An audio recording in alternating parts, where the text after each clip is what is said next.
আসসালামু আলাইকুম রহমতুল্লাহ। আমরা যে নামাজ পড়ি, রোজা রাখি, এইসব করে কি আমরা জান্নাতে যেতে পারবো?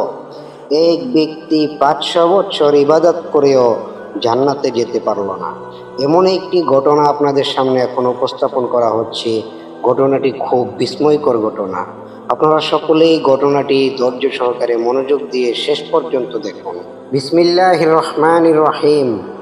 হযরত জিবরাইল আলাইহিসসালাম নবী করিম সাল্লাল্লাহু আলাইহি ইসলামের কাছে এসে একটি ঘটনা বর্ণনা করেন। এক ব্যক্তি পাহাড়ের উচ্চ চূড়ায় 500 বছর ধরে আল্লাহ পাকের ইবাদতে মশগুল ছিল। ওই পাহাড়ের চারদিক লবণাক্ত পানি দ্বারা বেষ্টিত ছিল। আল্লাহ তাআলা তার জন্য পাহাড়ের অভ্যন্তরে সুপেয় পানির ঝর্ণা এবং একটি আনার গাছের সৃষ্টি করেন। প্রতিদিন সেই ব্যক্তি আনার ফল খেত এবং পানি পান করত আর পানি দিয়ে অজু করত।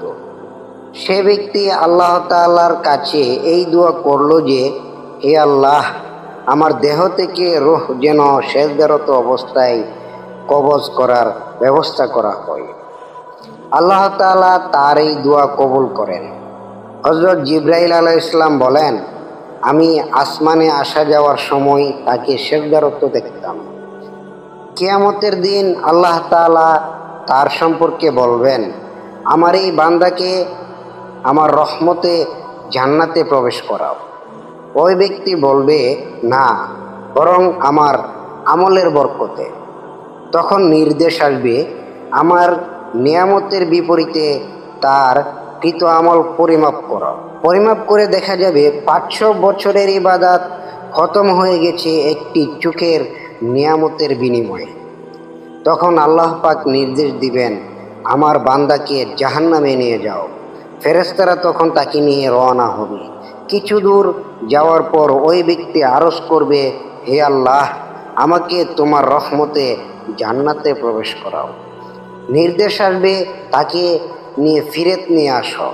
আল্লাহ পাকের নিকট ফিরিয়ে আনার পর তাকে কোন কোন প্রশ্নগুলো করা হবে, প্রশ্নগুলো আপনারা সকলেই শুনতে থাকুন। বিসমিল্লাহির রহমানির রহিম। তোমাকে কে সৃষ্টি করেছেন?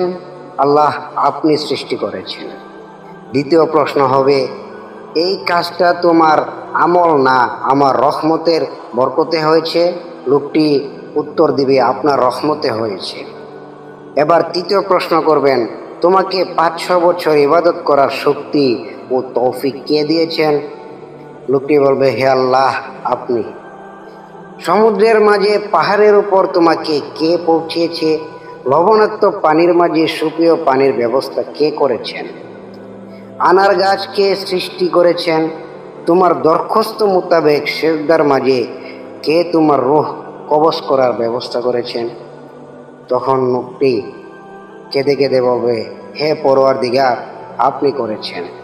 তখন ইরশাদ হবে, এই সব কিছুর আমার রহমতে হয়েছে এবং আমার রহমতেই তোমাকে জান্নাতে দাখিল করছি।